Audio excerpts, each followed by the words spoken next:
Good afternoon, folks. Welcome back to the Jose Maravich Garage channel. Today I'm putting together a video that I believe is quite interesting.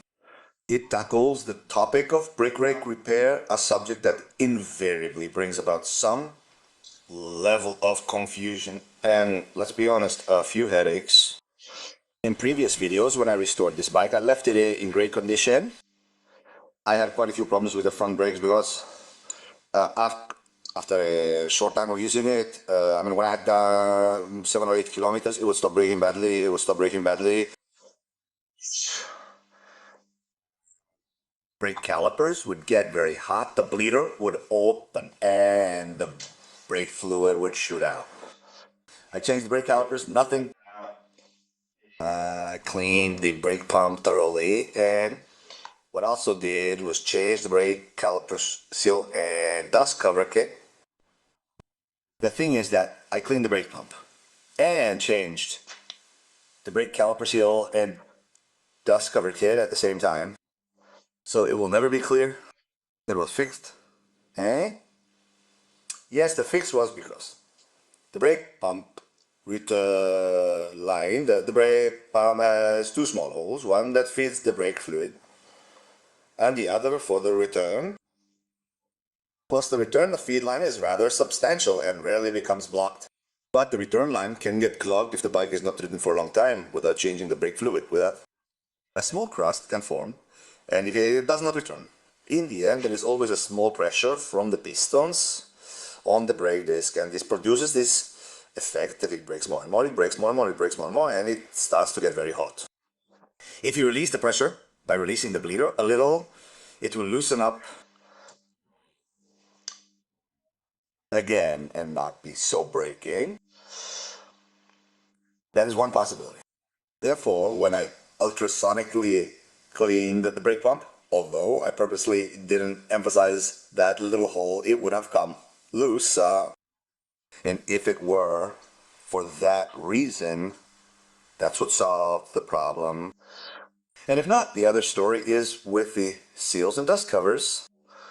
The seals and dust covers usually give other symptoms, as there being too much travel in the brake lever. Or sometimes the symptoms are confusing and you have to go over everything, and since this is a bit of a stretch, many times what people do is change the seal or dust cover and they still have the problem, and the problem was with the return of the brake pump and vice versa, okay?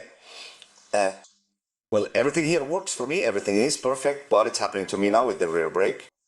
And it's a little slowed down. Now I push the bike and it's a little slowed down. It doesn't make any noise, but it's a little slowed down. And when I take a big turn, I touch my hand on the rear brake and it's burning in the caliper, and the ones on the front aren't. Okay, so what is it? Dust covers and seals, or the pump return OPA?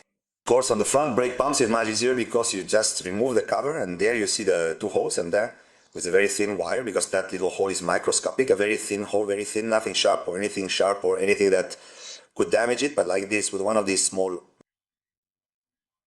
copper wire holes of electrical cable, that can fix it. There you go, a little bit, and it's usually fixed. The problem with the rear brake pump is that the pump is not in the reservoir itself. Here, as you know, in the rear brakes we have a reservoir that is usually around here, and then there's the pump. With the reservoir, no, there's nothing there, it's in the pump itself. And you have to disassemble the entire rear brake pump to be able to reach that little hole. It moves more backward than forward. At the front, you don't have to disassemble anything, you just have access to the little hole. Not so much here. Okay? So a test that can be done perfectly to find out if is the pump return genuine. It is as simple as removing the cover, tightening it. And if when you tighten it a little bit, comes out. If you tighten it hard, it should continue faster, the brake fluid comes out, in principle, the return works, and there is no problem. Okay, so if that test passes well, you have to go directly to the dust covers and seals of the pistons and cylinder of the brake caliper and motor shaft. And if you do not pass the test, the first thing is to clean the return hole. Make sure it is unclogged, then go back again to pass the test. And once the test passes favorably, test to see if it has already been solved or has been solved, and if it has not been solved, then we would go to buy the seals and dust covers. It's not that they're expensive, but many times, for example, on this Triumph bike, from the moment you order it, they bring it to you, it takes 15 days. 15 days that you're there without being able to use the bike, while the other day they do the actual disassembly. That is, it's a job, but you do it in the same afternoon. You disassemble everything, clean it, and that's it. This video is going to be about how to disassemble the rear brake pump of the Tiger 900. Clean it internally and see where the return is to clean it. I remove it from the seat, but the reservoir is not so accessible here. It's more accessible on this side. So that's it. Screw, screw, and screw. Pull through. And we remove this side to make it easier to access the brake reservoir. Once we remove this side cover, I also remove the screw here so that I can lower the reservoir a little better and remove the cap properly. Yes, it's taking me a bit of work. Okay, let's disassemble the pump directly and clean it. And that way, we'll get rid of any doubts once we know it's clean and unclogged. If it's not, we'll just put on some extra seals and dust covers and that's it. It could also be the case that the brake caliper is very damaged and that it has a kind of arteriosclerosis inside and it doesn't work well, but that's the least likely scenario, right? Okay, let's see how to remove the rear brake pump from this bike. The first thing we have to do is remove these two screws from the pump card and a third screw there. Okay, 1, 2, and this one to remove the cover. Okay, after you take the cover off, you'll find both the return hole and the feed hole. I'd have to remove the circlip here and take it out, but that's very uncomfortable. I'll take advantage and clean the pump with ultrasound as preventative maintenance. So to remove the pump, these two screws would be needed. They will remove the pump over here. Then if I remove this clamp, all the old brake fluid that is currently in the reservoir will come out here. I put a collection tray here and collect it, okay? In other words, this is the one that feeds the brake fluid reservoir. And then this other one, this one up here is the brake sensor, which turns on the rear light when the brakes are pressed O. And this is the bath that feeds the rear brake caliper. Okay, I will have to remove everything to be able to put this in the ultrasound. And then from here, simply by removing this clip, I can pull this here and take out the pump. So we are going to do all that. Okay. I remove this bath, remove this dual bath, remove these two screws, and remove this. The pressure down here is removed. It has this shape. I have put these screws back because in order to have the strength to loosen this, it is better if this is tight. So I loosen this one, and now we can remove those 4 screws. Okay, well, now we have removed the rear brake pump, and you can see here we have a circlip. And here we will have both the supply and return holes, and since I am going to clean the entire pump, I have to remove the spring. I have to remove the spring, just the pusher. So first we have to remove the dust cover as well to be able to access the other circlip and remove everything. So first I remove this circlip, I'll show it to you. Then I remove this dust cover, the circlip, and remove everything. And so I can insert everything without problems by ultrasonicating. With these circlip pliers, I have removed the circlip that was inside here. Then this was very hard. I have put a lot of W40 on it, and since these are made of plastic, it can break. Be very careful. I was going to put heat on it, but I don't like putting heat on plastic either. In the end, I put heat on it, kept turning it and turning it. It goes like this. Enclosed, and you can see here, it looks like that is dirt. I'm unsure if it's visible, but there's dirt here. Even though the brake fluid was changed and such, there was dirt from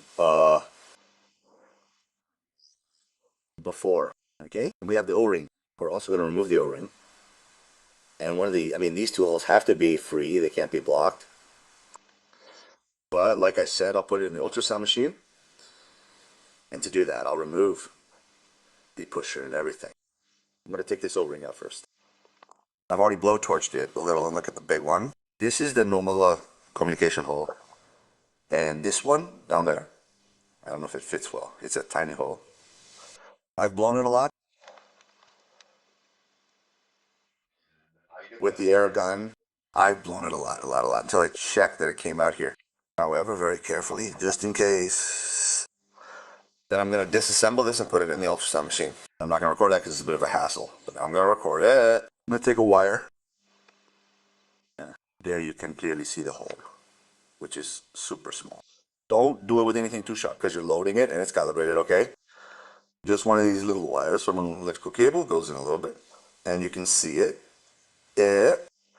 If it comes out through the hole here, and if it comes out through there, it's unclogged. This one is unclogged because I'm getting air, but I'm going to give it a little more. Okay, and then ultrasound. The ultrasound isn't necessary. It's just to clean it since I've already installed the whole pump. But the key to what we're talking about here is to unclog that little hole. That's the return hole. If the camera can pick it up, see, I've put a wire in there. This is one of these little wires, okay, made of copper from a cable. It's super tiny. You can see it. Right away, it bends very easily, and you have to put it in very carefully. So let's see if this picks it up. I noticed the wire's visible there. Let's see if the camera can pick it up. Okay. Well, that's the important thing we're dealing with. Then we can clean it more or less with ultrasound. That's up to the consumer. Well, once it's clean, we reassemble it and test it. Well, pump repaired, the circle clip and this here are back in place. We're going to reinstall it and test it to see if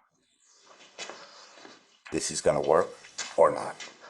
Okay, the assembly, to be honest, is exactly the reverse order of this assembly, okay? It's not much more complicated. Okay, so I've put everything back together. Very simple. Now I'm going to fill in new brake fluid ductwork and bleed all the air, the entire circuit, and then go out and test the bike to see if it overheats or not and if it breaks or not.